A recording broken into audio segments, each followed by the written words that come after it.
Dans le noir, plongé dans l'horreur.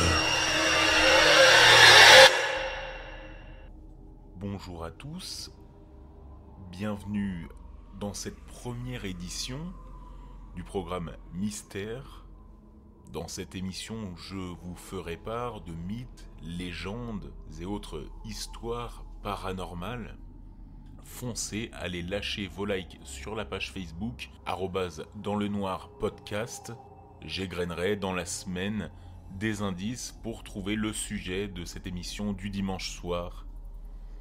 Et je souhaitais vous remercier d'être toujours plus nombreux à écouter le podcast. Merci à vous. Nous sommes plus de 700 à l'heure où je vous parle. Passons au premier mystère. C'est l'un des plus connus dans le monde. Il porte le nom de Kushisake Onna au Japon, Veronica en Espagne, Dama Pika en Russie, Svarta Madame en Suède. Vous avez sûrement connu ce jeu adolescent. Un indice. Si je vous dis miroir, chandelle, dans le noir, répétez plusieurs fois deux mots. Bloody Mary, Bloody Mary, Bloody Mary. Aujourd'hui, nous allons parler d'une des légendes les plus connues dans le monde, Bloody Mary. La manière d'exercer le jeu est presque aussi variée que l'origine de ce jeu. Selon la légende, si l'on répète 3 fois son nom, Bloody Mary apparaîtrait dans le miroir et aspirerait votre âme ou vos yeux, selon les légendes. Les origines de l'histoire sont variées. Ainsi, je choisirai la plus angoissante, la plus effrayante. Connaissez-vous Mary Worth? Vous excuserez mon anglais approximatif. Aux alentours du XVIe siècle et de la ville de Chicago, vivait dans un petit chalet au fin fond de la forêt Mary Worth. Mary Worth était une jeune femme qui vendait des remèdes à base de plantes médicinales pour gagner sa vie dans les villages alentours. Les gens de la ville l'appelaient Bloody Mary et disaient que c'était une sorcière. Comme dans chaque petit village, les gens parlaient.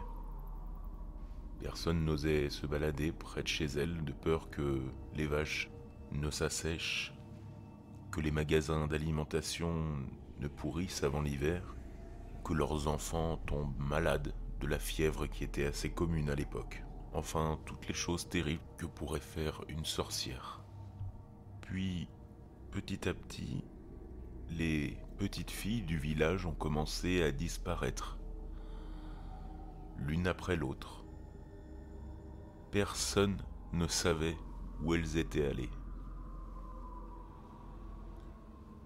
Les familles en deuil organisèrent des battues dans les bois, les bâtiments locaux et toutes les maisons et les granges. Mais il n'y avait aucun signe des filles, toujours disparues. Les âmes les plus braves sont même allées chez Mary Worth, Bloody Mary, dans les bois pour voir si la sorcière avait peut-être enlevé les filles. Mary, elle, a nié toute connaissance de ces disparitions. Néanmoins, les villageois ont remarqué que son apparence avait quelque peu changé. Elle avait l'air plus jeune, plus attirante. Alors les voisins étaient méfiants, mais ils ne trouvèrent aucune preuve que la sorcière avait pris leur petit. Puis vint la nuit où la fille du meunier, Miller, se leva de son lit et sortit. Elle suivait sans but un bruit enchanté que personne d'autre ne pouvait entendre. La femme du meunier avait mal aux dents et était assise dans la cuisine en train de se soigner avec un remède à base de plantes lorsque sa fille a quitté la maison. Elle l'a vue. Elle a crié, appelé son mari et a suivi la fille jusqu'à la porte. Le meunier, encore fatigué, est arrivé en chemise de nuit. Ensemble, ils ont essayé de retenir la jeune fille, mais elle a continué à s'éloigner d'eux, jusqu'à quitter la ville. Malgré les cris désespérés du meunier et de sa femme, elle continuait à marcher. Les voisins, petit à petit, se réveillèrent. Ils vinrent en nombre assister le couple frénétique. Soudain, parmi la foule de voisins qui s'était formée, un fermier aux yeux aiguisés poussa un cri et pointa son doigt vers une lueur étrange à l'orée des bois. Quelques citadins l'ont suivi dans les champs et ont vu, debout, près d'un grand chêne, Bloody Mary, qui tenait une baguette pointée en direction de la maison du meunier. Elle brillait d'une lumière surnaturelle. On pensait alors qu'elle jetait un sort maléfique sur la fille du meunier. Les citadins qui pensaient avoir affaire à une sorcière saisirent leurs fusils et leurs fourches et coururent vers la sorcière. En entendant le vacarme, Bloody Mary a rompu son sort et s'est enfui dans les bois. Le fermier qui l'avait vu en premier a chargé son arme remplie de balles d'argent au cas où la sorcière viendrait à s'en prendre à la fille. Il a visé Marie et lui a tiré dessus. La balle a touché Bloody Mary à la hanche et elle est tombée par terre.